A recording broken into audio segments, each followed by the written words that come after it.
While we've seen an iteration of the Battle of Aspho Point in Gears of War 4, it is given nowhere near as much time or importance as it should receive. The Battle of Aspho Fields, otherwise referred to as the Raid on Aspho Point, or its official name, Operation Leveler, is perhaps one of the greatest events in the entirety of the Gears of War universe, not just in the chapter The Pendulum Wars, but even after the invasion of the Locust Horde. Aspho Point gave the COG the main weapon that later gave humanity a chance at survival in the wake of the Locust Horde, that being the Hammer of Dawn. Aspho Point was where that weapon was originally being developed. Initially pioneered by the UIR, COG intelligence caught wind of its development and put together a raid that was completely experimental in how the COG planned and operated. Official COG doctrine centered entirely on land warfare, involving artillery, armor, and infantry. They did have an official navy, but due to the planet's geography, the navy was almost always an afterthought. Even during the 80-year-long Pendulum Wars, the COG navy seemed to always be looking for a reason to just stay active,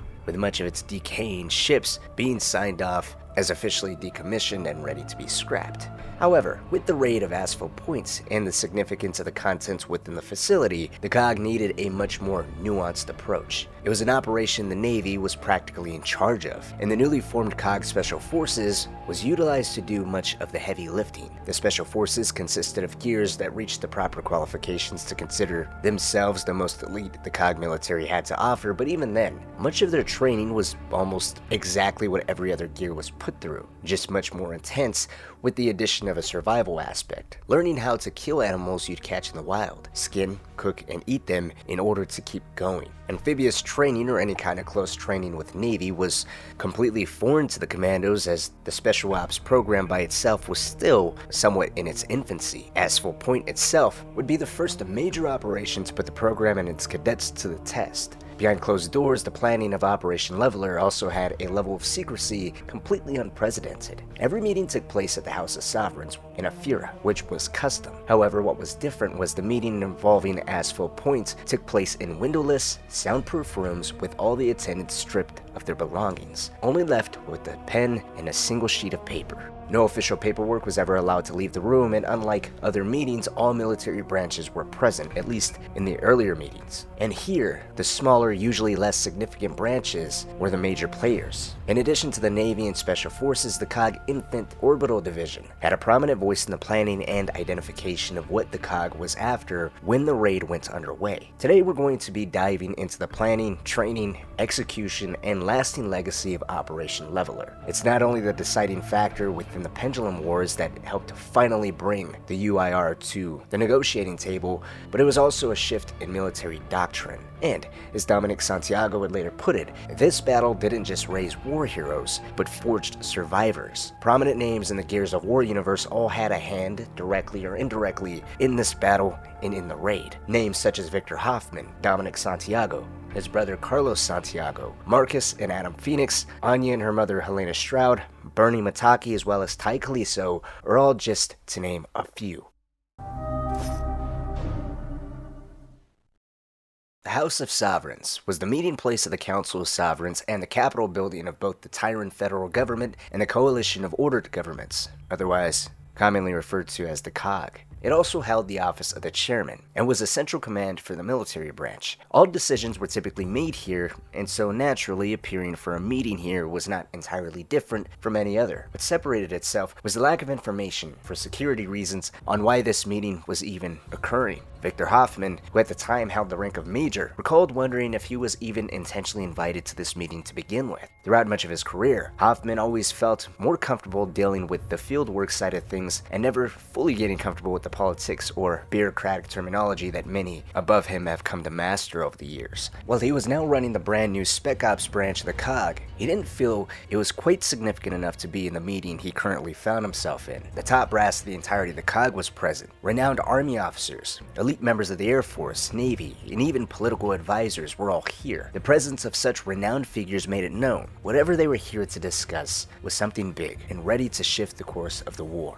However, It wasn't until it was announced Chairman Deal would be joining shortly that the stakes were increased exponentially. All attendants were invited to take a seat in a main conference room filled with a series of polished tables complemented with the names of the attendants. As Hoffman took his seat, he began to wonder if he was fully prepared to discuss COG's current defense policy with the chairman, something he had no problem telling the chairman directly as long as the chairman was willing to listen. But even then, the lack of his usual set of paperwork to give him a chance to supply the chairman with answers to follow-up questions was thrown out the window when security stripped him of everything. It was a level of uneasiness that was shared with everyone here in this room. They were all equally naked, and no one had any idea of what this meeting was about to entail. As they took their seats, the doors locked behind them, and a few minutes later, the chairman appeared with two assistants. As he sat, he gestured for one of them to close the final door that he walked in through, while the other prepared a projector. He began by sharing the room that they all currently find themselves in is completely soundproof. This meeting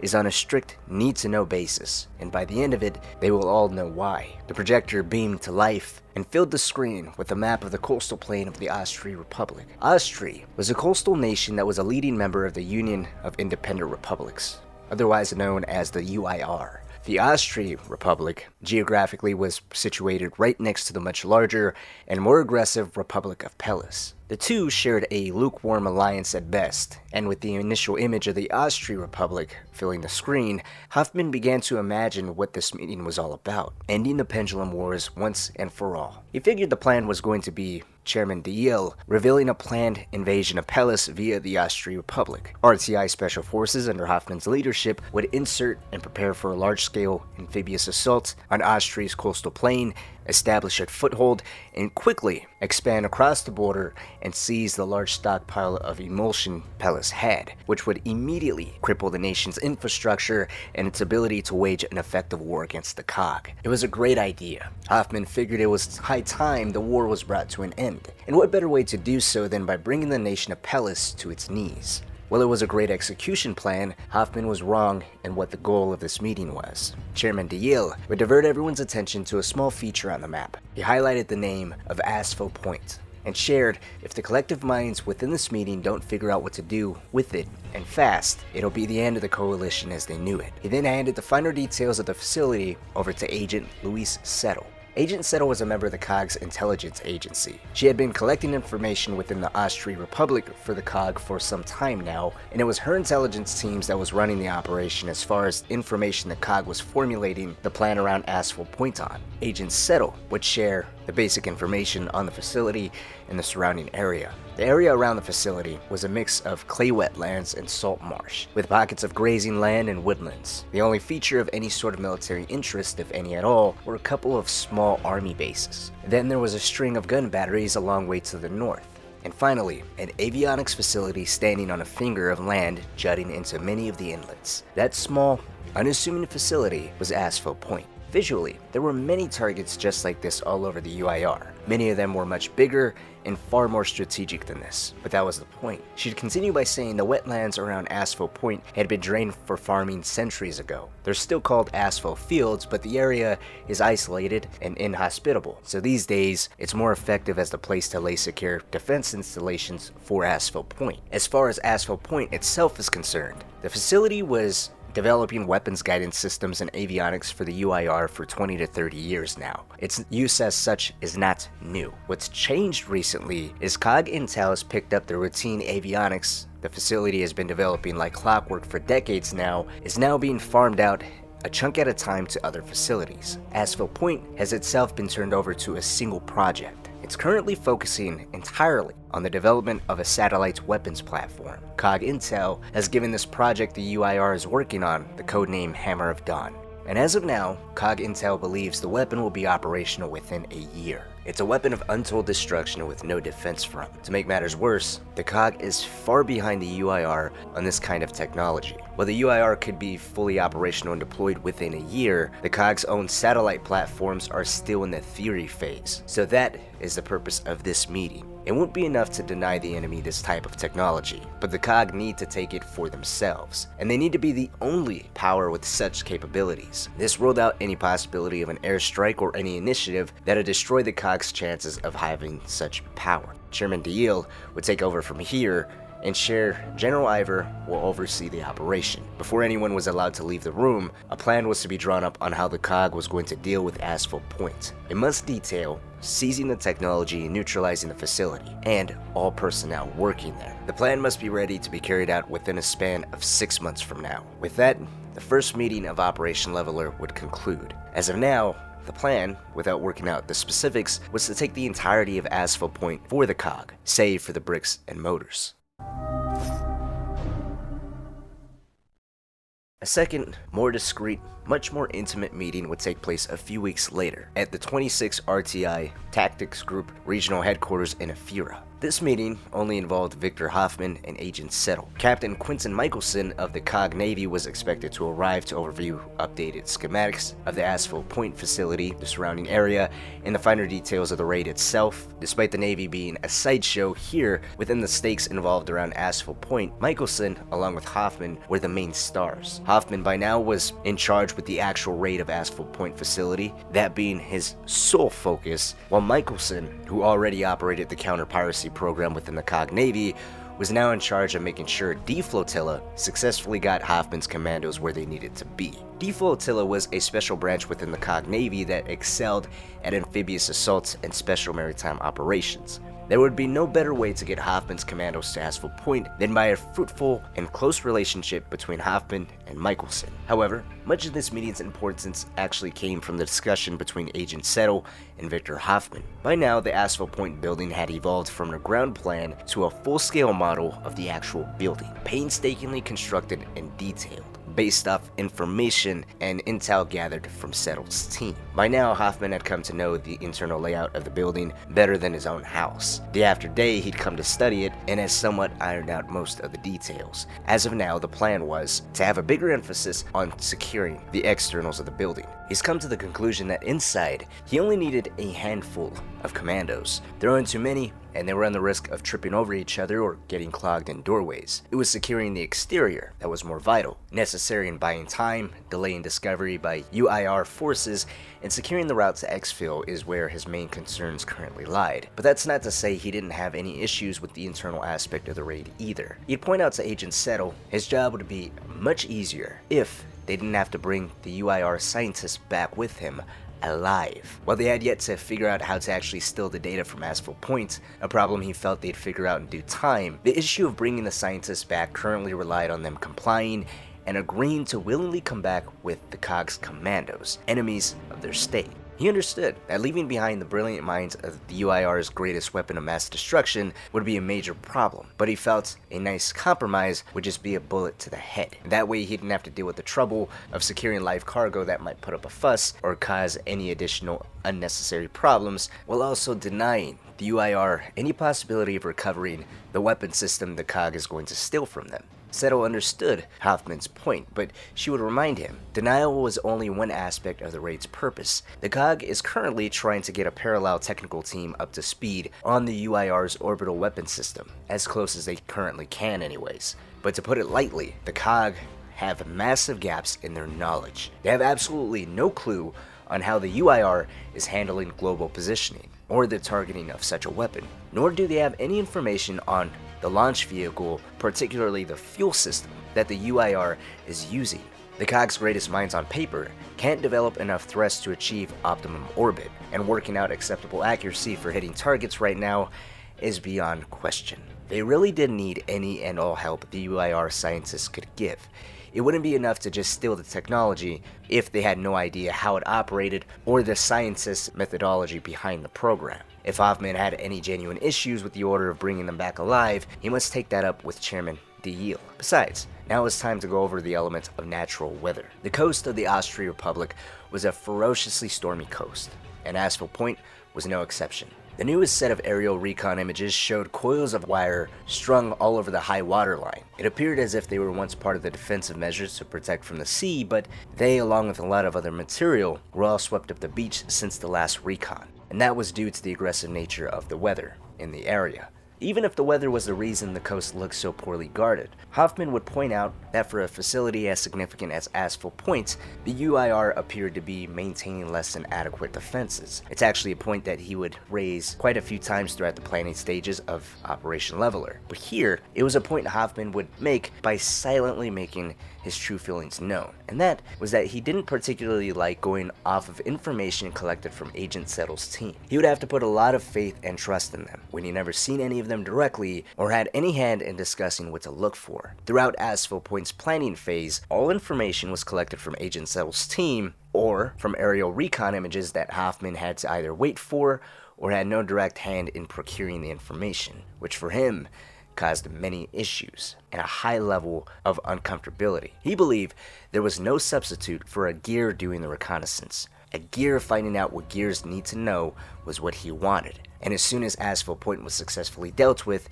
he'd make it a point to put together special forces recon teams and no longer have to rely on third-party intel. It's yet another driving force behind the development of the commando branch, thanks to their part in the raid and planning of Aspho Point. But in this moment, Hoffman's curiosity only continued to grow. He noted everything appeared to be way too straightforward. The coast was deserted, it had no cliffs to worry about, and any kind of serious reinforcements were a long way off. What really got the COG to start looking seriously at this building that looked no different than so many other facilities all over the UIR? Well, Agent Settle would unveil more behind that.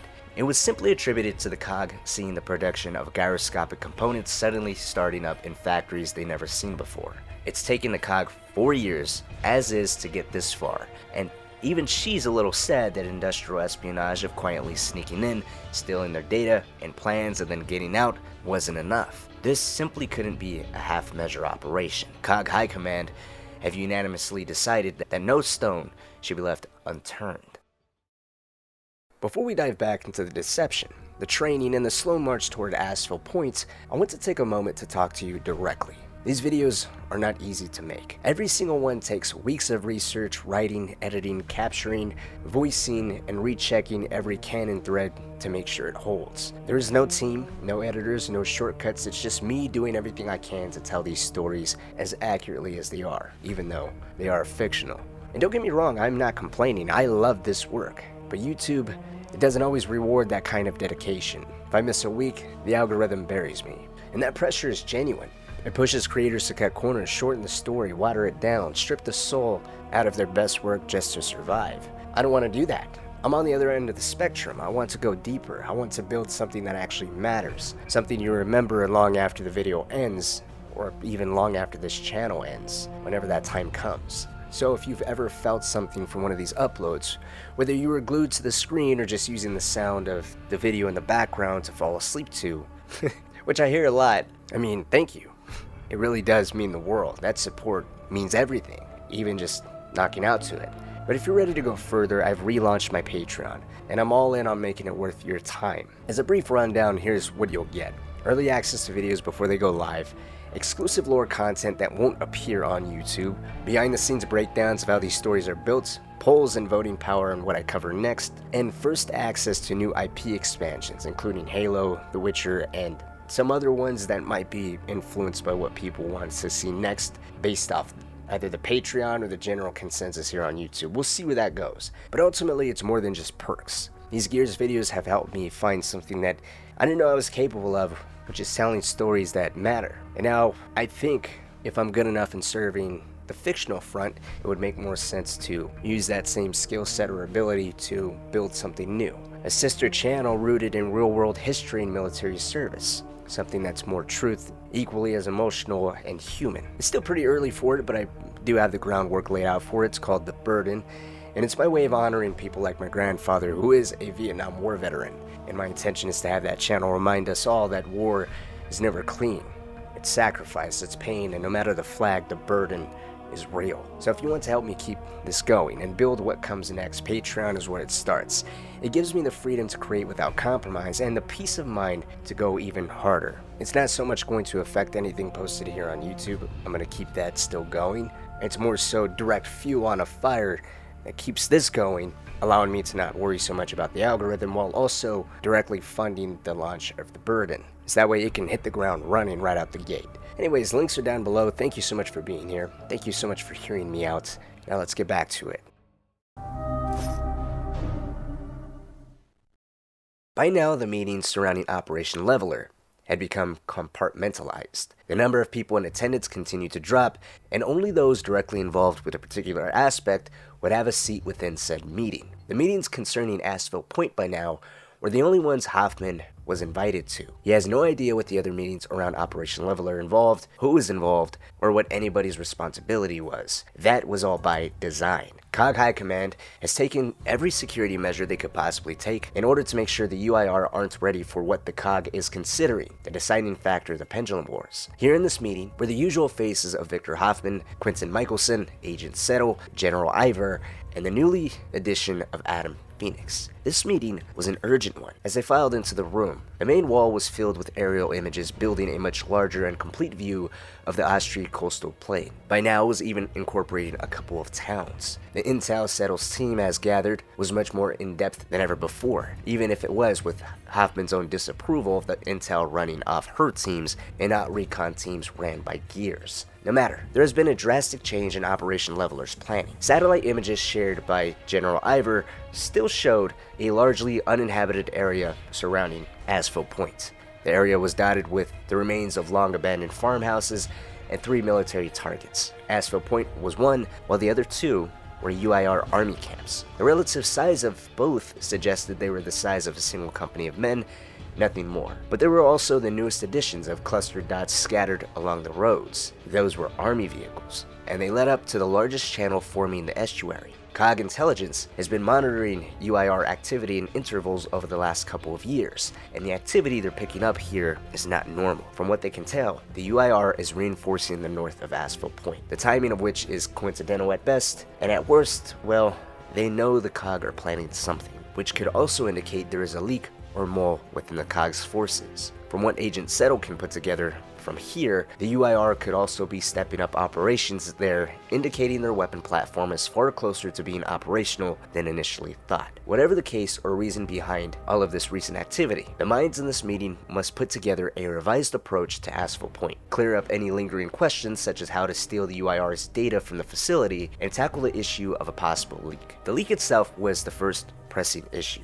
Hoffman would be the first to point out the entire operation has been completely compartmentalized. They've isolated training amongst all branches, involved as much as they can without totally making any of the training useless or having the soldiers lost on what their jobs were. They shaved the numbers of personnel involved to the bone, and absolutely no one has even attempted to procure special equipment that would arouse any suspicions of potential UIR agents operating within COG territory. There was possibly no way the COG could make this operation any more closed off or quiet as they have so far. And he was right. Backtracking a little bit to the first meeting in the House of Sovereigns when Aspho Point was first mentioned to anyone here in the COG, the following days seeing not just commando qualified personnel returning to base immediately, putting an end to all leaves home, but the entire 26th Royal Tyrant Infantry Regiment began to be called back to base as well, where commandos began to undergo covert training, breaching and entering, and hostage apprehension. Aspects of the 26th RTI began to train for amphibious insertions at Marinette Naval Base to the northeast of Tyrus. C Company, under the leadership of Helena Stroud, in particular, had the names of Carlos Santiago and Marcus Fenix, training and asking questions about what they were preparing for. The introduction of amphibious training was curious enough, because again, Gears training didn't involve anything remotely close to water. The COG military doctrine was always centered around land warfare. Maritime elements were usually reserved for aviation and gunfire support, so naturally they became curious. But all they were allowed to know was they'd be inserting amphibiously and were expected to hold an area for an unspecified amount of time. They didn't know what day, they didn't know why, they really didn't know what was going on. And while they were training right next to naval personnel, communication between naval personnel and the Gears was absolutely forbidden. They weren't allowed to discuss any part of the trainings, they weren't allowed to discuss any information anybody had, they weren't even allowed to exchange meal rations between the two, which became a point of jealousy as Gears were given more food than other branches of military, while Gears perceived the Navy having much better quality rations. Hoffman would even use the Santiago brothers as an example of how closed up security was. They had brothers on opposite sides of the same operation, with neither knowing the other was directly involved. with Carlos and C Company and particularly intentionally left in the dark until the very last viable minute. It could always be possible the UIR just finally realized how vulnerable their facility at Aspho Point might be, but right now it could just be a guessing game. No matter what the reason, thanks to the new information of UIR troops gathering to the north to reinforce Aspho Point, the bottom line was changes need to be made on their approach. The most direct route to Aspho Point was heading south along the coast, past the port of Berefus, and into the estuary. It was a steep shelf offshore from that point, which meant the water was deep enough to drop 2 small raiding craft close in, and that provided minimal exposure. That seemed the most viable route as of now, as other routes meant shallow water and a longer infiltration time during which the raiding party of Hoffman's commandos would be very exposed. So, a pin would temporarily be put in the approach, with the next question being brought up by Michelson. What are they exactly trying to get their hands on? Do they still need the scientists alive? And what about the data? What's the hardware Hoffman's commandos are looking for? Those are all questions that still have never been properly discussed, and as it turns out, that's precisely why Professor Adam Fenix was brought on board. Professor Adam Fenix was the only man in this room, and possibly in the entire COG, that had any chance of understanding the UIR's hardware and how to take the data. Considering he used to be a gear himself, he could also explain what the commandos were looking for in a way they could easily interpret and understand without a background in physics, or a long drawn-out explanation of what it was they were looking for. Agent Settle would hand Adam Fenix a pile of paperwork that was put together off phone taps the COG had on the UIR. It was patchy, but it was the best they had regarding the technical assessment of Aspho Point, and how the UIR are handling the Hammer of Dawn's development. Much of the subsequent planning from this point forward would come to rely heavily on Adam Fenix's understanding of this technical assessment. According to Adam Fenix, the raiding party needed to pack a few bots. They'd be necessary in stripping the Aspho mainframe on all the data regarding the Hammer of Dawn. He would also share that it's possible additional data regarding the weapon's development was safely backed up off-site, but if the UIR is as paranoid as the COG think they are, then backing it up off-site would double their security problem, which wouldn't be viable for them, so there's a good chance they didn't do so. But once the commandos have stripped the Aspho mainframe, and hope the UIR haven't backed up all of that data off-site, then they have the green light to completely destroy the entire facility. Now that they've officially identified how they're going to steal the data, there was the question of scientists. As I said before, that was a big problem with Hoffman. Much of that relied on the scientists complying and agreeing to work with the COG's commandos. If it's as simple as stripping the Aspho mainframe, do they still need the scientists alive, or even brought back with them? Now this would trigger a moral dilemma here within this meeting. Ultimately, the decision was that whether if Professor Adam Fenix liked it or not, he made it clear the COG can't afford to leave the scientists behind. If Fenix said that they don't need to come back alive, then it becomes a priority of asset denial. In other words, shooting and killing all the scientists, because they can reconstruct the satellite program from scratch. Professor Adam Fenix would directly say, it's not like a list of numbers you can just memorize, but nobody forgets their methodology, and so given a little bit of time, yeah, they can recover that program. Killing the intelligentsia was a move neither Agent Settle nor Hoffman had any quarrels with. It just had to be ran by Chairman DeYiel at a later date, since General Ivor felt it would be something that required explicit authorization. They would be endorsing killing civilians after all. That left them with the final idea for the approach to Aspho Point. UIR forces are building up around Aspho Point. The COG don't believe the UIR is aware of the COG knowing how important Aspho Point is. However, thinking conventionally, the port of Berefus would be a good target for the COG to go after. It'd present the perfect opportunity to invade via the Austrian Republic's coast and head straight for Pellis, which was not too different from Hoffman's mistaken idea of what the early days of Aspho Point's meetings were about. Michelson proposed if the UIR believed the COG were looking for a backdoor invasion into Pellis via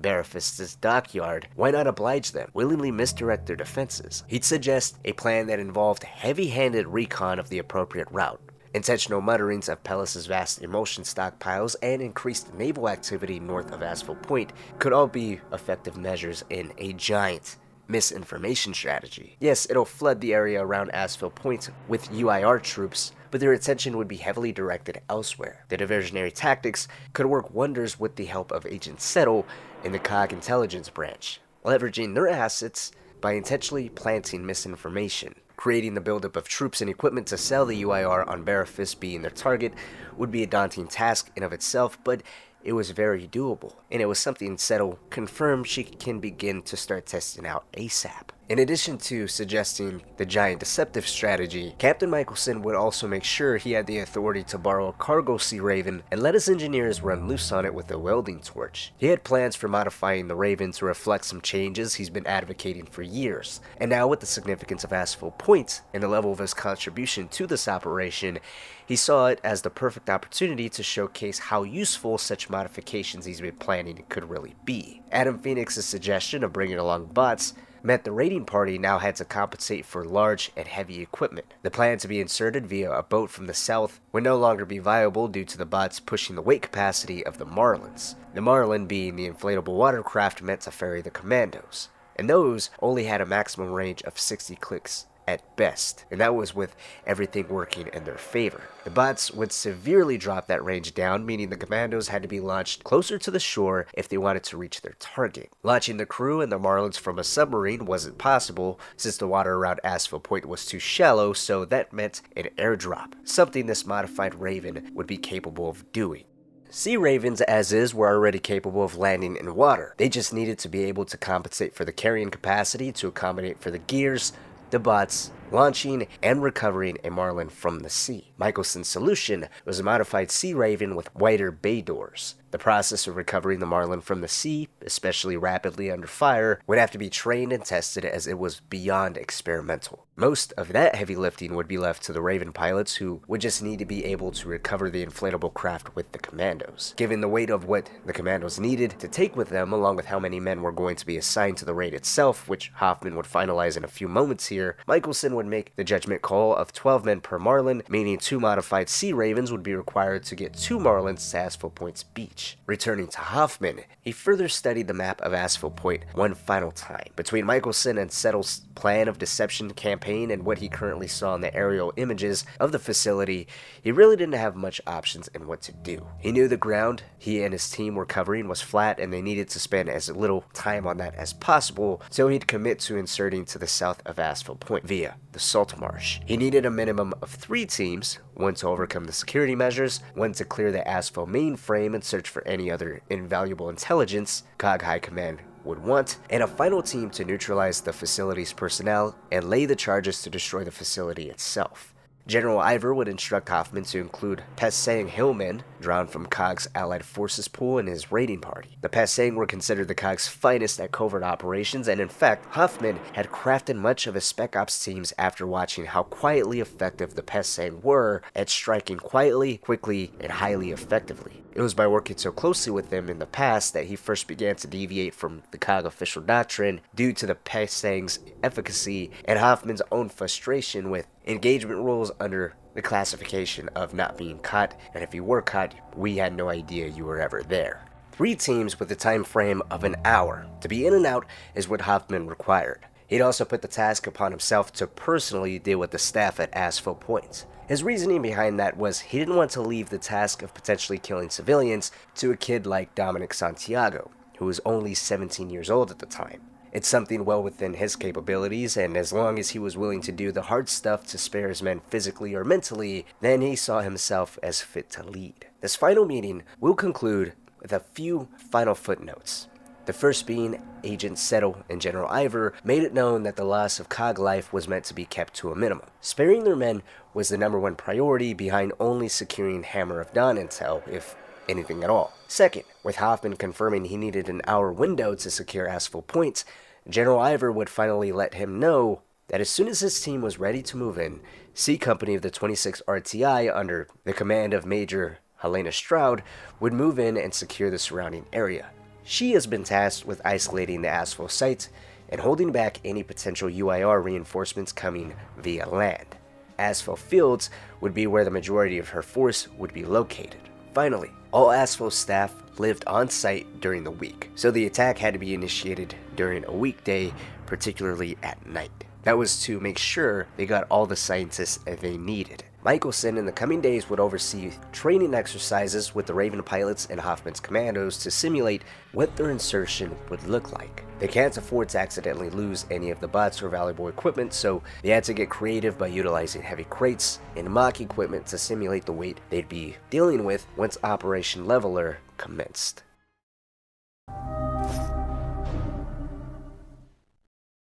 The Commando and Sea Raven insertion training went surprisingly well. All things considered, initially both the Commandos and Raven pilots were apprehensive, and understandably so, as none of them had ever attempted anything like this before. The pilots warned the Commandos that the Bay Area they would be sliding out of was the first to flood in the event of a crash, which did little to ease anybody's nerves, which obviously didn't bode well with the skepticism about whether if the Commandos could effectively commandeer a Marlin or not, especially when deploying directly from a Sea Raven into choppy waters. During the test, Malcolm Benjafield took on the role of the driver. The Commandos were caught off guard by the Sea Raven's ability to submerge its ramp and sit on the water, but they carefully followed the pilot's instructions with precision. Benjafield started the Marlin's engine and slowly backed out. Before they knew it, the Commandos found themselves facing the Raven, having successfully deployed. Now, to help both the pilots and Commandos familiarize themselves with their roles, the Raven was instructed to lift off, draining the water from its cargo bay, while Benjafield maneuvered the Marlin in a few practice laps. While that part of the training went relatively smoothly, retrieval proved to be a far greater challenge, especially when done in a hurry. The Commandos had to be winched up one at a time,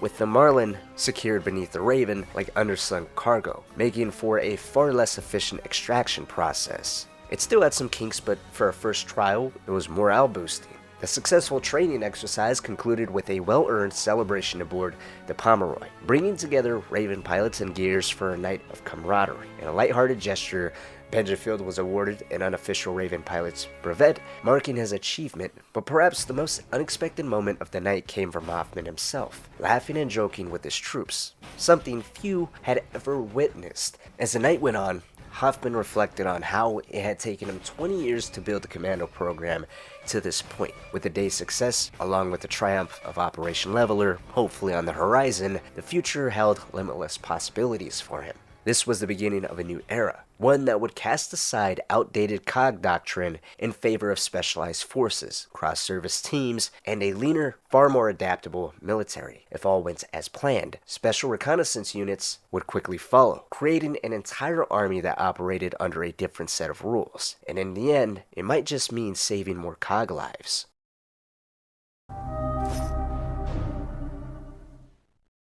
On the other side of Operation Leveler, C Company was preparing to deploy aboard the CNV Kelowna.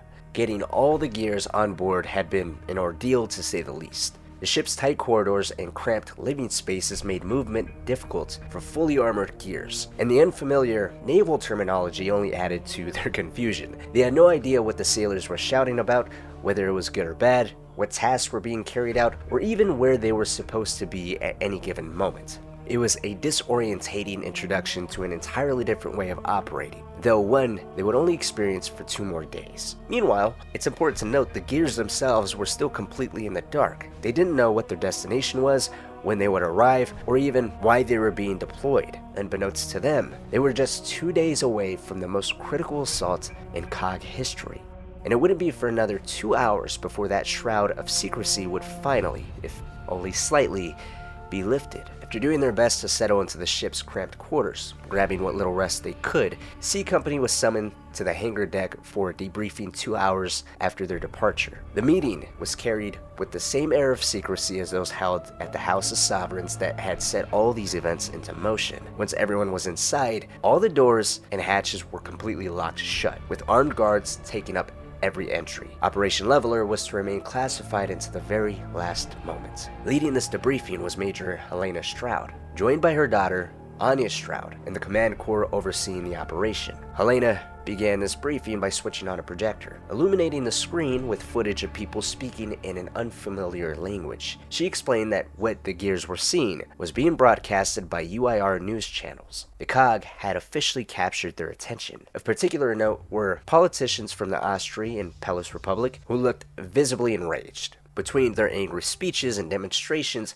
were spliced in shaky aerial shots of COG warships steaming through waters north of the Austrian Republic, and scenes of UIR troops mobilizing along the border of Pelis. The stakes had just become that much higher. Now, the Gears, especially Bernie Mataki, who was in attendance here, couldn't help but question the extreme security measures. If the UIR already knew the COG was coming, why was this briefing locked down so tightly? Well, Helena Stroud wasted no time in setting that record straight. The so-called quote-unquote intelligence the UIR was broadcasting was a complete fabrication. Agent Settle and Michelson's grand deception had actually worked. The UIR was convinced the COG was preparing for a massive amphibious invasion of Pelis. Politicians were fuming and their military was mobilizing, with every eye turning to the north, and that was exactly what the COG wanted. In truth, a full-scale landing was never the plan. If the UIR had genuinely caught wind of the COG's real objective, they wouldn't be going ahead with what they were actually doing. While the enemy scrambled to reinforce their northern coastline, Kelowna was quietly making its way to the south to support a far more precise and devastating strike, one that would change the course of the war. Their true target here was Aspho Point. The facility was a UIR weapons research site, and it was believed to house advanced weapons technology that could tip the balance of power in the foreseeable future. Taking it would cripple the enemy's war efforts, and for that, the COG was sending in a specialized commando detachment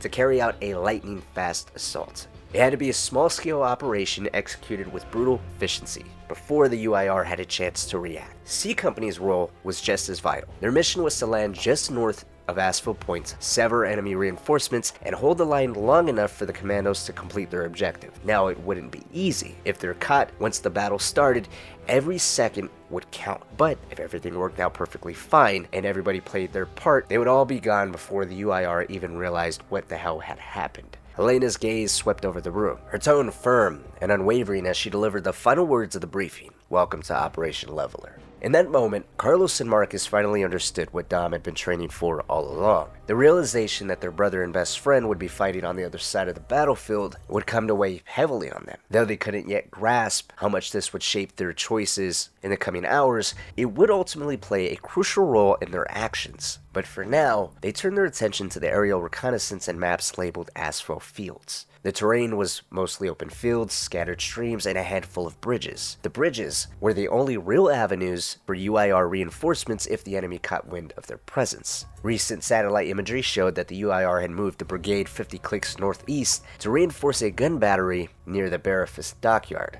and that was in response to detecting the COG flotilla. That brigade is the most immediate threat. For now, the plan was simple in theory, but demanding in execution. Get in, complete the mission, and be out within an hour. 2 at most. Every detail had to be accounted for. They had only a few hours to refine their strategy, preparing for any scenario in which UIR forces, intentionally or otherwise, shifted towards Aspho Point while the commandos were still inside. And that meant, as soon as this meeting concluded, the Gears threw themselves into all final preparations. Every moment was spent readying landing craft, distributing ammunition, and ensuring weapons were in peak condition. Even Major Helena Stroud was in the thick of it, personally overseeing and assisting with equipment checks. The sight of their commanding officer hands-on and preparing for battle alongside them left a lasting impression. The Stomper, a belt-fed grenade launcher mounted on every platoon vehicle, gleamed under the hangar lights, and that was a stark reminder of the firepower they would bring to bear. For C Company, that image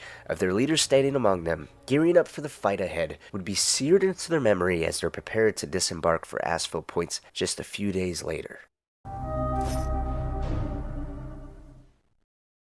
Hoffman's cabin aboard the ship had become a shrine of sorts. Walls lined with photographs of the commandos he'd be deploying with, alongside images of the 3 leading scientists Agent Settle has identified as the masterminds behind the Hammer of Dawn's development. Their fate, as far as COG High Command was concerned, was non-negotiable. They would either come with Hoffman willingly, or they would die. Determined to commit their identities to memory, Hoffman pored over their names and features, knowing the photos Settle provided just might be outdated. The targets were Maurice Ivo, Colin Beatrice, and Anna Murik. Any discrepancies in their appearance, great hair, added scars, age lines, needed to be accounted for.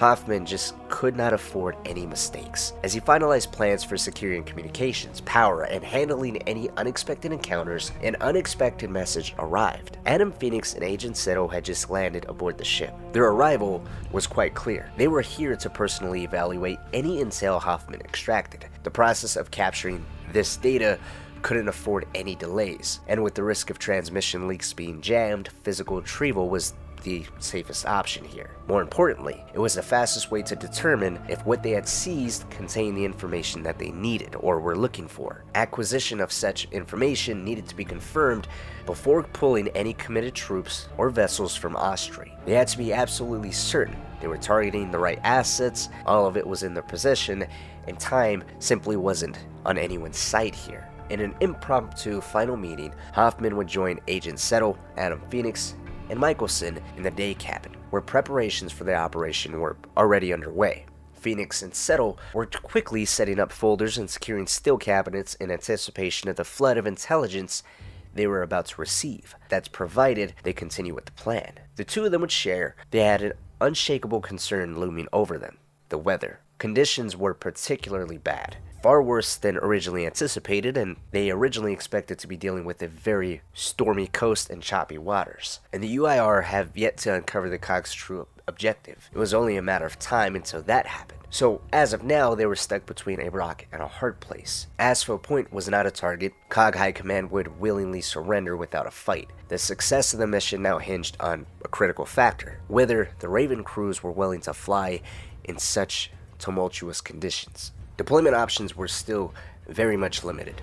The Pomeroy couldn't launch the Marlins, as they simply didn't have the range to reach their target from where the ship currently was, and Michelson had already ruled out overloading the aircraft with additional fuel, believing the trade-off in weight wasn't worth that risk. That left them with only one option: to wait until high tide, the absolute last possible moment to make the final call. If the Ravens could still fly, or rather if the pilots felt comfortable enough and they decided the Marlins were deemed capable of making it in and out safely, the mission would proceed as planned. If not, they'd be forced to delay, and that was a risk that could come with a host of other problems. Most notably, the UIR could piece together their true objective and reinforce Aspho Point. But until the decision was made on whether if they would go ahead with the operation today or not, all they could do in the meantime was wait.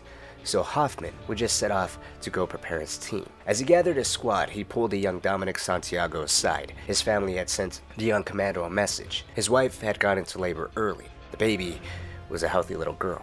Hoffman would later recount that normally when it came to any type of personal news or any possible distractions with his team, he would always wait to after the operation. He wanted his men to be as focused as possible, but considering the magnitude of Aspho Point and Operation Leveler and just how much was riding on the commando program, he felt that there was very much a real possibility Dominic wouldn't make it back home, and it just didn't feel right to withhold this information from him. While the Pomeroy debated delaying the assault, conditions aboard the Kelowna, positioned just northeast to the Pomeroy, were deteriorating fast. The gears weren't just battling uncertainty, they were battling the storm itself. As of now, the Kelowna had no official word of any type of delay, and many assumed the mission was still on schedule, or at least they were still going ahead with it, despite the original launch time having come and gone, leaving C Company wondering if they'd be thrust into battle at any given moment. Not that most could even focus, considering severe motion sickness had taken its toll across many gears aboard the Kelowna. Fleet meteorology had predicted the storm, but they misjudged its timing. By sunset, the winds had worsened, and the Kelowna was pitching so violently that even battle-hardened soldiers were hunched over, vomiting. Those who weren't sick were either too drained to care or had passed out. Their snores were the only sound cutting through the ship's creaking hull. In just a few hours, high tide would arrive. That was when the landing craft would slip from the Kelowna's bay, heading for the beach just north of Aspho Point. Amid the rolling decks and uneasy waiting, a young sailor quietly approached Carlos Santiago. With a quick glance around, he delivered a message from the Pomeroy. Carlos had a niece now, Sylvia Carla Santiago. Carlos would try to send a message back to Dom, but the sailor shook his head.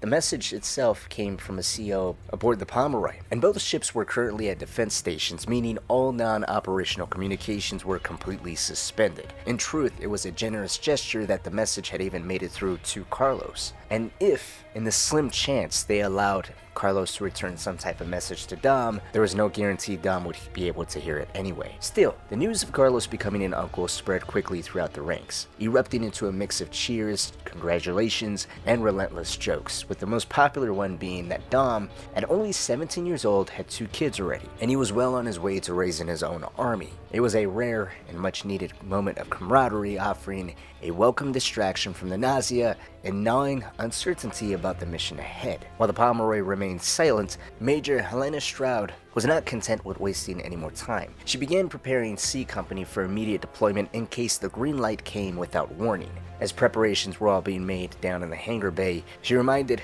all of C Company that the Ravens in clear display aboard the Kelowna were not for transport. They were for fire support only. Given the diversionary assault in Bearfish Dockyard and the UIR's attention being drawn away from Aspho Point, they should be in the clear. The COG was operating under the assumption that Aspho Point was the UIR's aerospace research facility, meaning the enemy wouldn't risk leveling their own installation. That also meant no air support. So they were banking on the understanding that the UIR would launch a counterattack that was strictly ground-based. C Company would have to hold the line without risking the facility they had come to capture. With the weather continuing to worsen and the launch window rapidly shrinking, she could talk about future plans all she wanted. At the end of the day, the question remained, would the mission proceed at all? Despite the uncertainty aboard the Kelowna, the COG warship Merit, along with a few others, was set to begin bombarding the Austrian coast at Bearfish as a diversion sometime soon. If the mission went ahead, the shelling would provide the raiding party and C Company the breathing room they needed to get in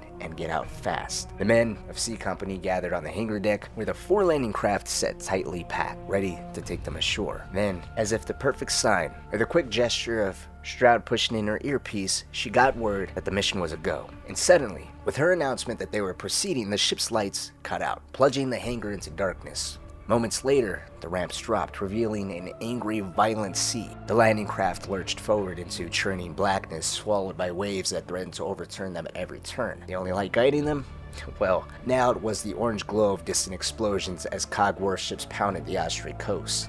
It seems as if the entire attack force, from the Merit and all ships partaking in the diversionary attack, the Kelowna, which was housing C Company that was meant to prioritize Aspho Fields, and the actual commando party itself aboard the Kelowna were all simultaneously waiting for the green light. Now that they all had it, Operation Leveler had begun across all call signs. As C Company was being dropped into the water, on the other side of this operation, we find Dom, Hoffman, Baitak, and 8 other Pasengas were crammed into Sea Raven, or SR 4467, inbound for the Austrian coast. They huddled together inside one Marlin, nestled tightly into their Raven's loading bay, while the second Raven and the Marlin it housed carried Tamu, Morgan Young, and the rest of the Pasengas. Upon beaching the Marlins inside the inlet, they swiftly unloaded the explosives and powered up their reconnaissance bots. 3 bots, as planned by Adam Fenix. The bots were known by the names of Frank, Bruce, and Joe. The machines vibrated to life and hovered in the darkness, emitting only a dim blue glow that was nearly invisible to the naked eye. With the bots online, Hoffman immediately called Stroud to confirm C Company's landing, but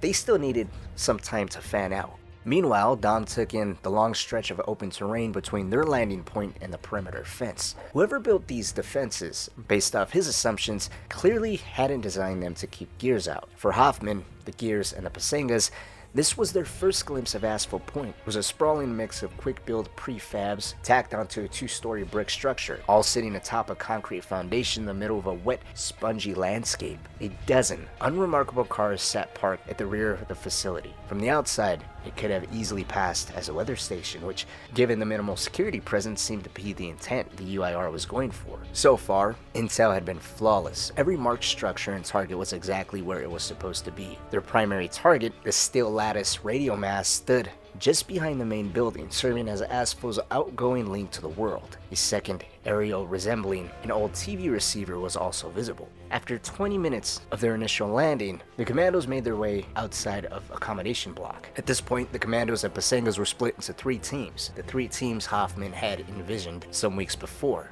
Blue Troop, led by Morgan along with 6 Basengas and the bot Bruce, was given the task of severing communications by cutting power to that radio mast. Once that job was completed, they were instructed by Hoffman to cover the facility's rear entrance and plant explosives for the final demolition. Green Troop was led by Dom Santiago, whose task was clearing each room, securing a path forward for the 2 remaining bots. And then there was Red Troop, led by Hoffman, who was personally responsible for infiltrating the accommodation block and locating the scientists, securing them dead or alive. Meanwhile, Benjafield and Cho remained stationed at the evacuation point, holding position in case of unexpected reinforcements. With all teams set just outside the accommodation block, Hoffman's team encountered a reinforced lock barring entry, and while they were eager to gain access inside the building, the lock could not be broken without excessive amount of force, specifically a gunfire burst. Now, thanks to the ferocious storm that was nearly the cause for them calling off Operation Leveler, it now benefited this very same raid, covering the sound of gunfire as Hoffman let off a burst of fire into the lock. With the lock shut off, Red Troop quickly fled into the accommodation block. Once inside, the team moved with stealth and precision, clearing rooms one by one. At this point, the intel, for the most part, was shoddy. It was pretty limited on what the exact quarters were. The best bet that Agent Settle's team was able to put together was there was nothing but a bunch of dormitories here, and as luck would have it, was exactly what they were. And as Red Troop moved room through room, Hoffman couldn't help but be impressed by observing the Basengas. He commented how they looked like ghosts. Bitek and the Basengas moved in eerie silence, relying solely on hand signals and instinctive coordination. Now, Hoffman has seen them conduct covert operations before. In fact, as previously said, he modeled much of his commando program off of the Basengas, but even here, their silence and quick efficiency was jaw-dropping. He would watch as they came at a hallway intersection where Bitek signaled left, per the intel map. It was the main research office and should be behind a set of double doors that was secured with a simple deadbolt. As Hoffman and his team stacked up on both sides of the corridor just outside this room, Hoffman couldn't help but notice that there was a security camera looming overhead. He found it ironic that gunfire hadn't given them away, but a security camera feed might. Then again, by cover of storm, or if the civilians did really manage to hear it or not, civilians often ignored the sound of distant gunfire, or often made the mistake of mistaking it for something else. And it's quite possible the scientists within this room could have done the same. Either way, on a signal, Bitek breached the lock, and Red Troop stormed in. The silence shattered in an instant. What had once been ghost-like precision was now a maelstrom of screaming, shouting, and blinding tactical rifle light cutting through the darkness. The commandos ripped the staff from their beds, dragging them into the corridor. Through his night vision goggles, Hoffman could see their faces with crystal clarity, wide-eyed, pale with terror, utterly confused. To them, the commandos were nothing but dark, faceless figures, the rifle lights blinding their vision. With 11 civilians, all scientists gathered in the hallway, Hoffman ordered them to be moved to the common room. They were all forced to lie face down, restrained, and counted. As they lay on their stomachs, confused and terrified, Hoffman's voice would cut through the chaos, demanding their names. Some of them remained silent, others stammered in confusion. And then it dawned on Hoffman that the scientists may not even understand him. Tyran was the official language of the COG, at least it was the dominant one across the coalition. Most educated UIR citizens could at least understand it, if not speak it fluently. Unfortunately, luck was yet again on their side. One by one, the scientists began responding. After some reluctance from one man in particular, he finally identified himself as Maurice Ivo, one of the 3 names Hoffman was specifically sent to keep an ear out for. Bitek would haul this man to his feet for inspection for Hoffman, and it worked out. Ivo did look like the picture intel provided, describing him as middle-aged, gaunt, and bearded. A Basenga would handcuff him and set him off to the side as Hoffman continued down the line. He recognized some names after hours of analyzing hundreds of documents provided by Settle's team, but he was looking for Beatrice and Murig now. Halun Beatrice was the next identified scientist.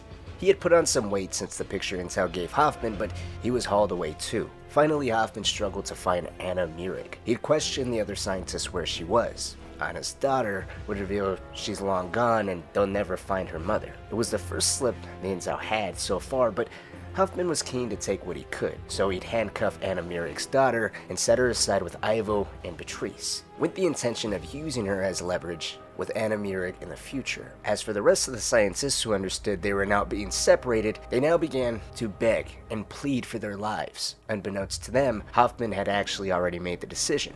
On account of security risks, he had to tie them all up and only let them go at the time of exfil, giving them a small chance to escape before Blue Team's explosives, or if in the event of Hoffman's raid failed, an airstrike leveled Aspho Point facility. It was the best deal Hoffman could offer them, uncertain for the rest of his life if he should have shot them after all.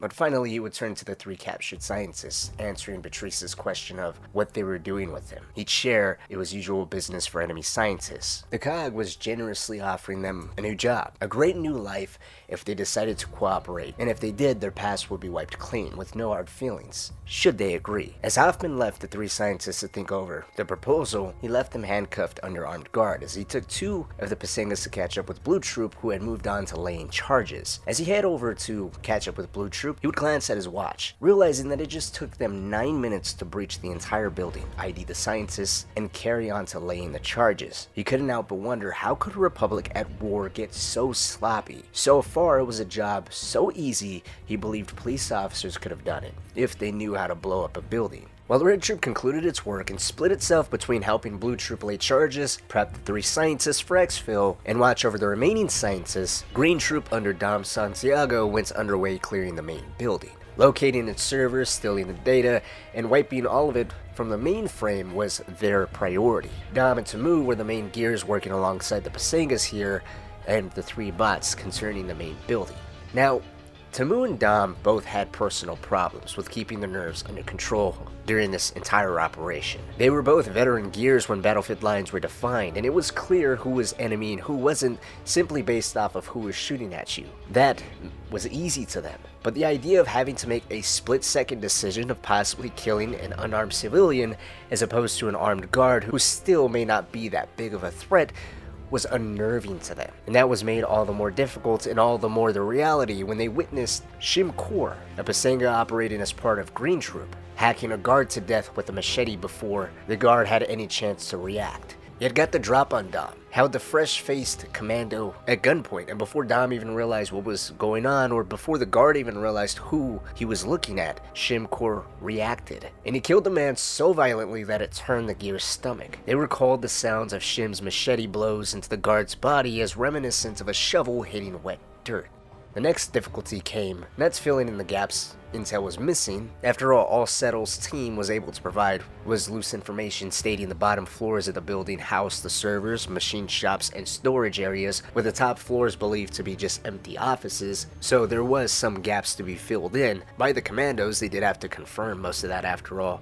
But the next major problem was more of a moral dilemma, as it came in the form of an unarmed woman. Dom would accidentally stumble on a woman who had no idea he was even there. As he was searching from room to room, he came across her with her back to him. She was wearing headphones as she watched a live news coverage on the diversionary attack on Barafis. It appeared the diversion the COG launched was extremely successful, as it was now being broadcasted and actively covered across the entire Austrian Republic. Dom would sit and stare at the woman for a second as he wrestled with where the line was drawn between treating someone like the enemy of the state as opposed to just bullying a poor unarmed woman. He had a brief moment of wrestling with this conscience. After all, he was a new, fresh, loving father. He had his own wife at home that he adored with every fiber of his being.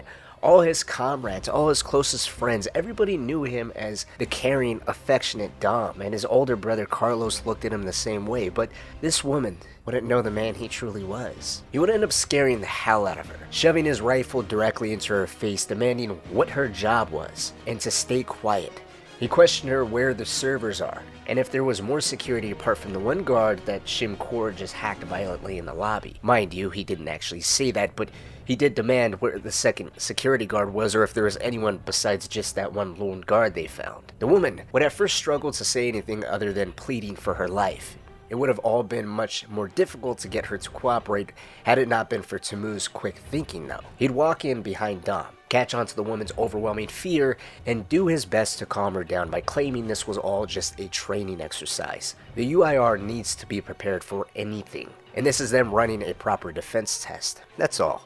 The woman was clearly desperate for any explanation that didn't equate to her life being on the line, as she believed it was in that moment. So, to her, buying Tamu's story was as comforting can be. And that was the best way even Dom can piece it together, because It seemed as if she was almost willing to ignore Tamu and Dom both had tyrant accents. They were both in full COG gear, including night vision goggles. But she paid no mind. She just breathed a sigh of relief. Her voice was still shaky, but she apologized and began talking to them as if they really were just UIR personnel. She explained she was just a network tech. Her name was Deborah Humbert, and they normally have 2 guards on duty and the doors are almost always locked.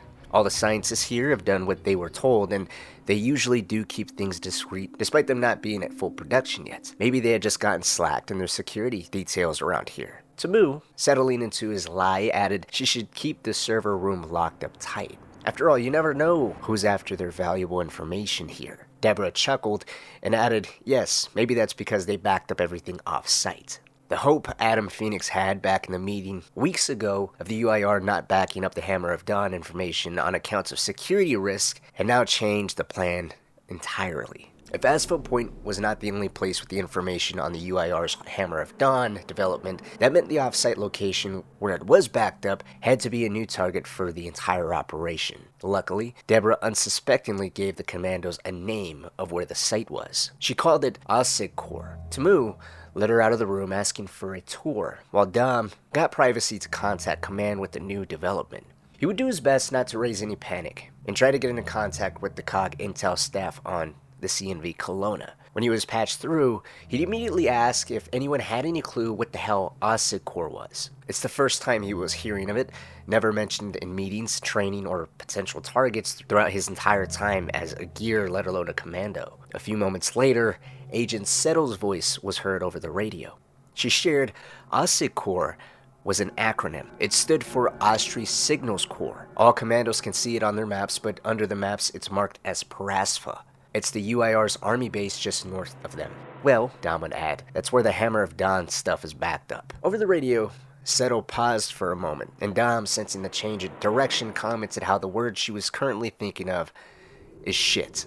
Meanwhile, Hoffman, back with Blue Troop dealing with the charges, had his radio channel open the entire time. He heard the new development and would cut through to Agents Settle and Dom, bringing them up to speed on his progress. He shared that he secured 2 out of the 3 scientists, but took the daughter of one, hoping they can leverage her later. As far as Parasfa is concerned, he'd ask if it was possible to call into Michelson and call in fire support from the ship Merit. Michelson instantly responded. He was listening as well, and he had already planned for contingencies in every possible case. He's currently prepping a heavy payload of missiles to level Parasfa and annihilate the army base along with all possible Hammer of Dawn backups. And if they really need it, he secretly boarded airborne troops on the Merit ready to deploy and steal the data at the base. Absolute worst case scenario. The COG High Command on all levels really did come with absolute certainty of stealing this data and robbing the UIR of its future success.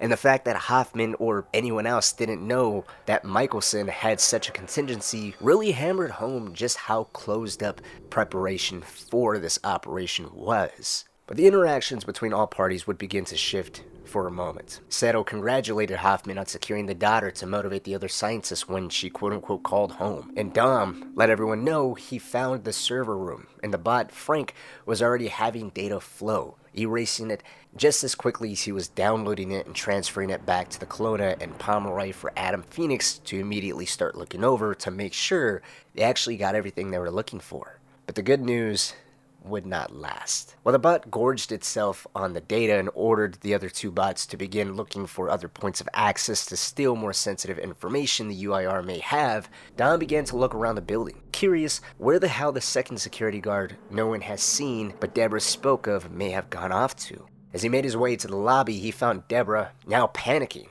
and crying relentlessly. She came across the security guard Shimkor violently hacked earlier, and it clicked this was no training exercise, that security guard wasn't playing dead. Meanwhile, Tamu was no longer the nice guy. He was angrily shouting in her face, demanding where the other security guard was, and more importantly, when the data backups were scheduled. It hadn't occurred to Dom. If the backups aren't on time, it could possibly trigger the UIR to send a troop detachment to see what the holdup is. And given the importance of Aspho Point and the COG's massive diversionary attacks, it may just cause the entire thing to implode, and the UIR may realize Aspho was the main target all along, turning what should be a maximum of a 2-hour precision attack into an absolute war zone. Dom and Tamu did everything they could to get Deborah to cooperate, tried to calm her down, reason with her, told her the whole place was triggered to blow, that she could either help them or die with her secrets, but none of it got through to her.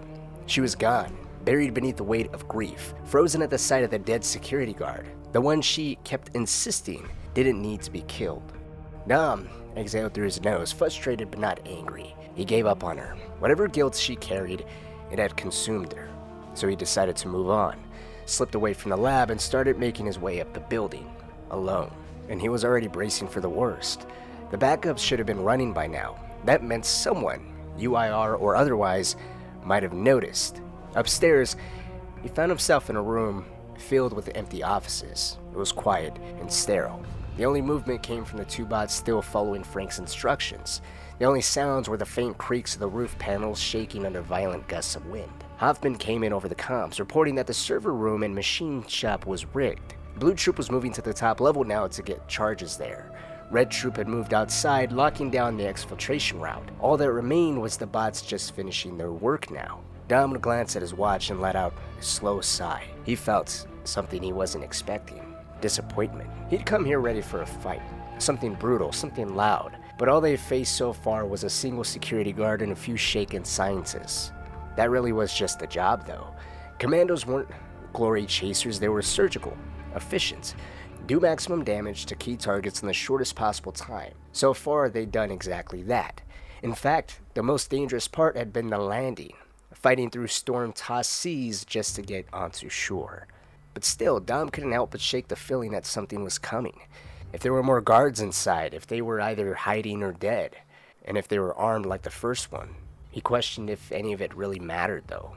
He looked out the shattered windows, letting the storm outside pull him into his own thoughts. He started thinking that war wasn't about skill. Not really. A lot of it was about luck and the other guy's mistakes.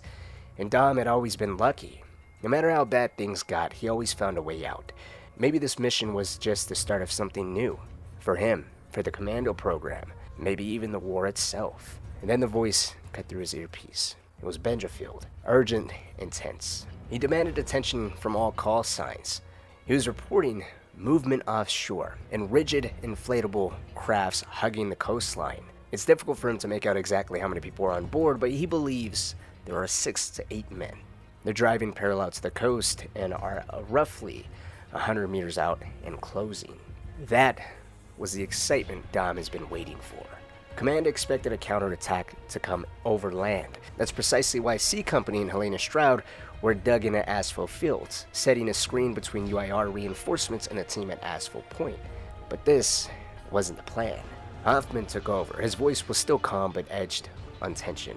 He ordered everyone to stay low, to keep quiet, that maybe the men coming towards them haven't seen them. But truthfully, nobody believed that.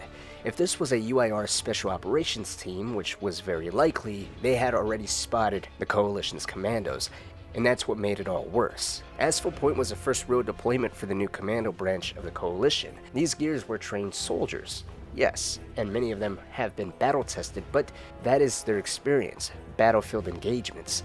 Not this, not hostage extractions, not stealth assaults, not close team coordination with multiple fire groups and synchronized demolition windows.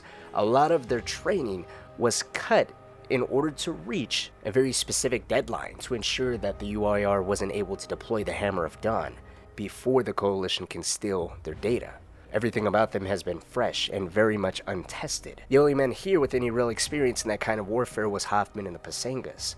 And what about the UIR team?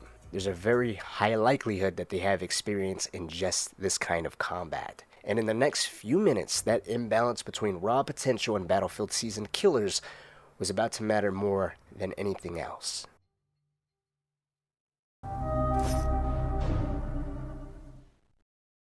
Now, we've already covered the rest of this battle in detail, from Marcus's defense of Aspho Point to his desperate efforts to save as many gears as he could, including Carlos Santiago. All of that was told in the Carlos video. So rather than retreading old ground, it's worth turning our attention to what happened at the facility itself, and how things unfolded for Dom, Hoffman, the Pasengas, and the rest of the raiding team. Despite the nerves running high, the commandos held their ground against what were very likely better trained, more experienced UIR special forces. Worse yet, the gears had trained almost exclusively for aggressive strike ops, not holding ground. That was even more foreign terrain, both tactically and mentally for them. But even then, things mostly stayed on track. Hoffman continued to adjust and reposition his forces throughout the firefight, prioritizing the protection of the bots carrying the Hammer of Dawn data, and against all the odds, the intel made it offshore, uploaded and secured before the planted charges blew. The scientists who Hoffman originally planned to execute if necessary were completely spared, at least somewhat temporarily. Once the data was secured, Hoffman marched them down to the beach and told them to run. Stay away from Aspho Fields, he warned them, as that's where C Company was now dug in, fighting heavily against UIR reinforcements, as that could spell potential death for them there. But the real nightmare for the commandos, the part that would haunt both Dom and Hoffman for years, came during the actual extraction. For most of the operation, UIR air support had been a looming threat. Neither C Company nor the commandos had reliable anti-air defenses, and most of the weapons they did have struggled to lock on to anything due to the storm. It was all chaos, wind, and static. And for the last 20 to 30 minutes, everyone can very much clearly hear the distinctive sound of chimeras. UIR Chimera gunships began circling above Aspho Point by the time Hoffman was ready to extract. They didn't attack immediately, which made it all worse, and it took Hoffman a second to realize the tactic they were working on. That was basically they were just waiting for his team to break cover, to sprint for the beach, and to extract. The only way back to the Pomeroy and Kelowna were via the inflatable Marlin rafts, which ultimately meant that it'd be easy to kill everyone on board by these gunships by simply strafing the boats, not even necessarily having to hit anyone directly on board, just hit the craft and causing it to deflate. Hoffman understood the odds weren't in their favor, but he really didn't have much of a choice. The best hope he could have was that the storm-churned waves would make both Marlins harder for the Chimeras to zero in on. For a little added guarantee, he split the three scientists between the two boats. Ivo was still bound and gagged and placed inside Benjafield's Marlin, while Beatrice and Mirig was loaded into Cho's. If one boat was lost, at least a piece of the future might survive. Meanwhile, Dom and Benjafield argued to take more civilians with them. With the explosive planted, there was room now, and maybe it was the right thing to do. So they brought along 6 more civilians and made space for 2 wounded Pasang commandos. To make a little extra room in Hoffman's boat, Baitak left and decided to go onto Cho's. That was the final adjustment before they launched into the darkness. As they pushed out into open sea, Hoffman scanned the faces around him. His commandos, the civilians, the scientists. Everybody was kids. Boys barely old enough to grow a beard, faces unlined, eyes far too wide. For the first time in years, he mourned their innocence, quietly to himself. Then he caught Dom stripping off his armor. He snapped at him, asking what the hell he was doing. In response, Dom just shrugged. He asked if he ever tried swimming in that shit. Hoffman would try to defend it by saying it didn't matter one way or another if he got hit, armor or not, and Dom just chuckled. He said Chimeras punched clean through that armor anyways. And in that instance, Aspho Point exploded, pulling everyone's attention. It didn't go up in one glorious fireball, but in a staccato chain of charges, left to right like the final burst of automatic fire in a long, brutal war.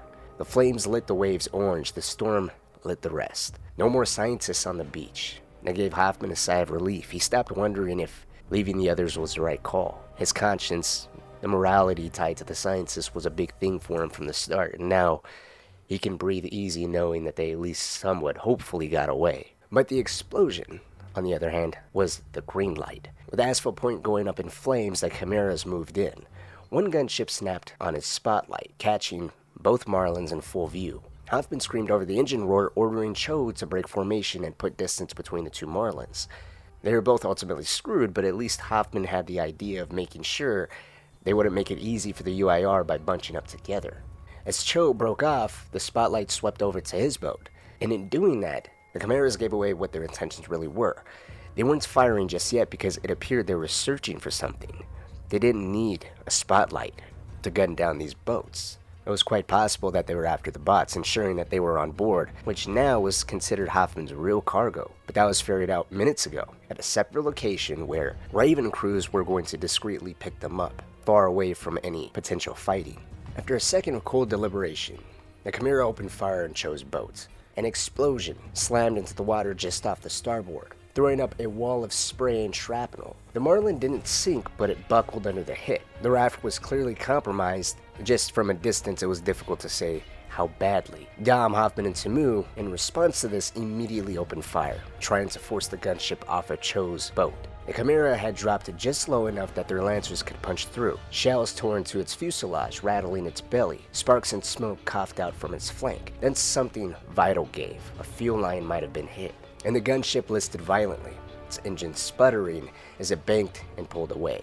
It didn't make it far. Roughly 100 meters out, the aircraft dipped, caught the surface, and crashed into the ocean with the shrieking hiss of metal against the waves. It didn't explode, it didn't break apart, it just sat there for a second. Hoffman kept his sights on it, his finger tight on the trigger. He wanted it to resurface, or at least the side hatch of its crew to expose themselves to him, so he could shoot at them again, empty his rifle into the aircraft's hull or into the crew, reload and do it again. He wanted to see the side hatch filled with water and watch the crew drown. To him, it was the only fate that seemed fitting, as they just gave that to his men in Cho's boat. The same fate they handed the civilians on board that Marlin as well, their own civilians. As Hoffman kept his eyes on that Chimera, the second Chimera circled once, then peeled off. It didn't engage, it turned toward the downed gunship, attempting to help. It was the same idea Dom appeared to have. Before Hoffman could even register what the hell was happening inside his own boat, he heard a splash. Dom had dropped his lancer without a word, without orders, or even informing Hoffman what he was going to do. He instead jumped into the water, straight into the freezing black ocean, and moving towards the gears that need his help. The storm thrashed against him. The waves tried to drag him under. Every inch forward came with the weight of soaked fatigues, exhaustion, and unbearable cold. And still he pushed on. If it weren't for the thought of his people, his brothers in arms choking beneath the surface, Dom might have drowned before he even reached the raft. But he did manage to reach it.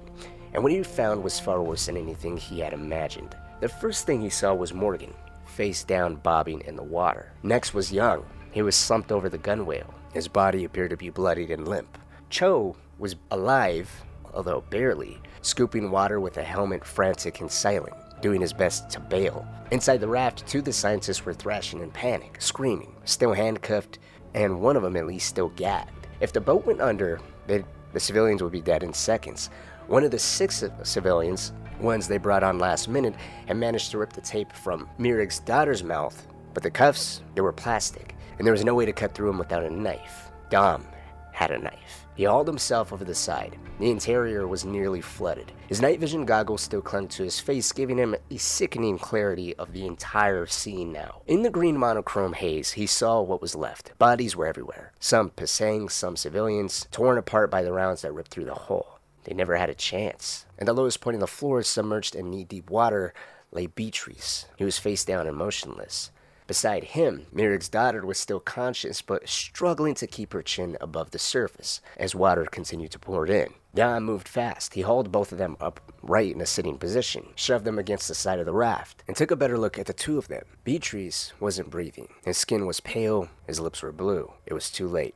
Unfortunately, he had drowned. Dom clenched his teeth and cursed under his breath, not just for the dead, but for how they died. For the UIR's complete disregard for the lives they once claimed as their own. For drowning their own scientists, their own civilians, as though they were nothing more than just debris. But he didn't have any more time to waste. He got to work. He moved from body to body, cutting restraints, checking pulses, dragging the wounded clear of the water line. His hands were soaked, shaking from the cold and adrenaline. Every second mattered. Every action carried a genuine consequence. He wasn't just trying to save valuable assets anymore. Now he was purely in the mode of saving lives. While working on autopilot, Baitak caught his attention. He was in the back of the boat, well, more so outside of it in the water, and he was gesturing to Dom to bring the bodies over towards him to make it easier to transfer bodies from Cho's sinking Marlin to Hoffman's that was now pulling up alongside the wreck. In a matter of seconds, both Marlins became parallel to one another. Hoffman tried to get a line on Morgan, but his body was drifting just outside of reach, while Dom hauled Young over the gunwale and shoved him up toward Tamu, who dragged him onto their boat. Then came the real hard part. Cho's Marlin was full of bodies, and water was filling it rapidly. Some were still living, others weren't. And Hoffman's Marlin could only hold so much before it rode too low for the water and risked capsizing. They had to leave people behind, whether if they liked it or not. That was the reality of the situation if they all wanted to make it out alive. And to make things worse, the second Chimera was gone from sight. No one had a visual on it, but its engine could still be heard. Somewhere out there in the storm, time was bleeding out fast from the water underneath them and the threat of the chimera above them. Hoffman would make one final difficult decision. He would tell Dom a total of 5 bodies. That's all they can safely carry. Pasangas and Gears took priority. Everyone else, if they were alive, would have no choice but to hang off the sides and pray for a rescue. That was a difficult call, as it was. As the water was so freezing cold, they all knew they would have a maximum of 5 minutes before hypothermia set in, possibly less than 5 minutes. Doing some quick mental math, Dom assessed that there were 5 civilians left. Beatrice was already dead. Mirig's daughter was alive and unbound. She could wait. The 3 wounded Pasangas was Cho, Sim, and another by the name of Lauen. They weren't bleeding out, but they were drifting into shock and slowly fading. Hoffman, meanwhile, tried to pull Baitak into the boat first, but Bai pushed back. He told Hoffman to take the civilians instead. His men were fine, he insisted. They could hold on. Hoffman hated that idea. Baitak had been his closest ally through not just this operation, but his entire career working under the radar. Baitak has become more than just his partner in survival. He was everything to him. The foundation of the commando program, his direct connection to the Pasangas, knowledge on their fighting skills, their assets, and of course, just the natural bond that comes between 2 people fighting together over time. And Baitak was volunteering to freeze in the ocean. But Dom didn't stop to argue. He was moving in a frenzy, dragging bodies toward the gunwale, shoving hands onto the boat's side, shouting instructions through the wind. If someone could make it in, they'd at least have something to hold on to. If they were scared, too cold, or wounded, those that wouldn't make it on board, he would place their hand on the side of the raft and tell them to hold on, as if instructing his own kids to not let go. By this time, his goggles were completely flooded now. He couldn't see anything except for really shadows, but he didn't waste time wiping them down. Every second gone meant another life could be lost.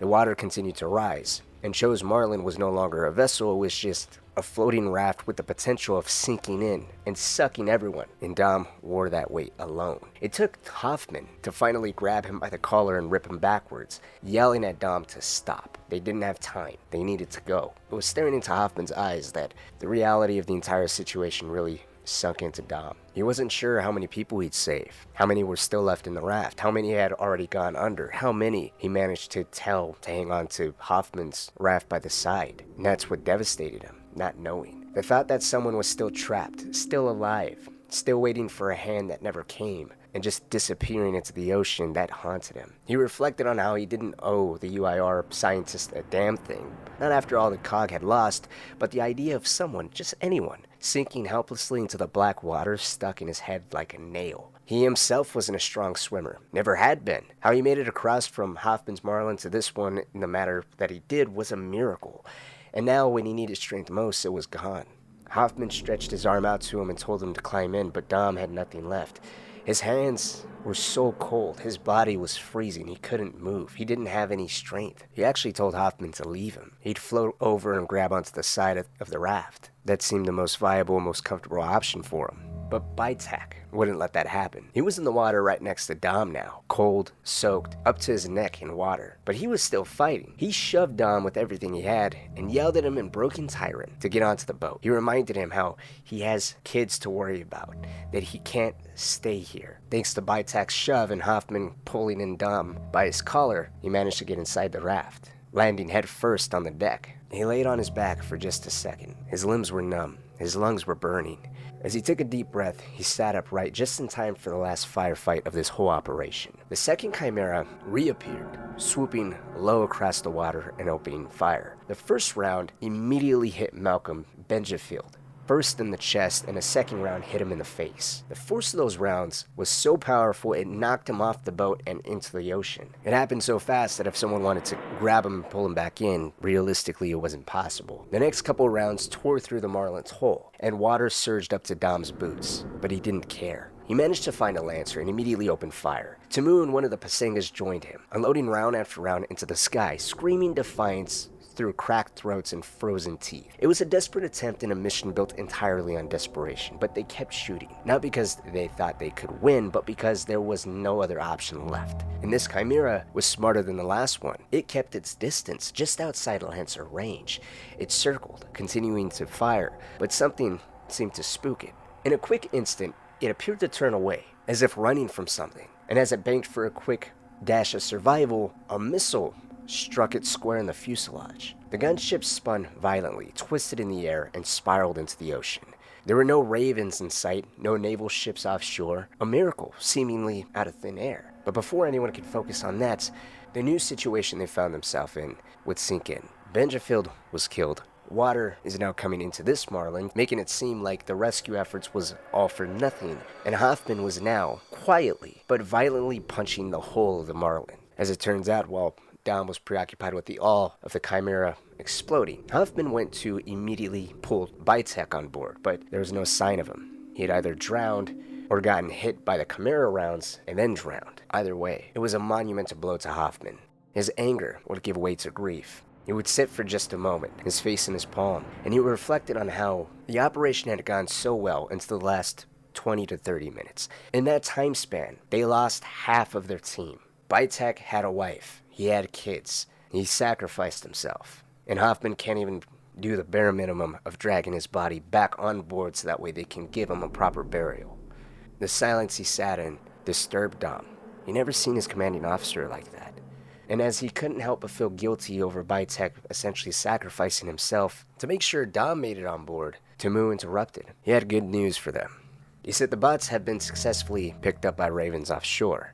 Regardless of their current situation, the mission itself was still considered a massive success because the bots was where the Hammer of Dawn intelligence was. Aspho was leveled by missiles launched by Michelson, and Aspho Point itself was leveled by the ordnance planted by Hoffman's team. Backup sites were destroyed, the intelligence itself was taken and wiped, and as of now, there doesn't seem to be any immediate viable option for the UIR to recover all of their lost data, or recover from this raid as a whole. And if anyone was curious how that random, rogue, miraculous missile came from, it came from Aspho Fields. He said command shared that Marcus Fenix had taken command of a UIR anti-air tank, and in a blind rage, single-handedly cut himself off from the rest of C Company and taken the fight directly to the enemy, firing rocket after rocket not only into the UIR's front lines at Aspho Fields, disrupting the reinforcements, but he was also firing rockets into the sky at the Chimeras in order to protect the men Hoffman had led across the sea.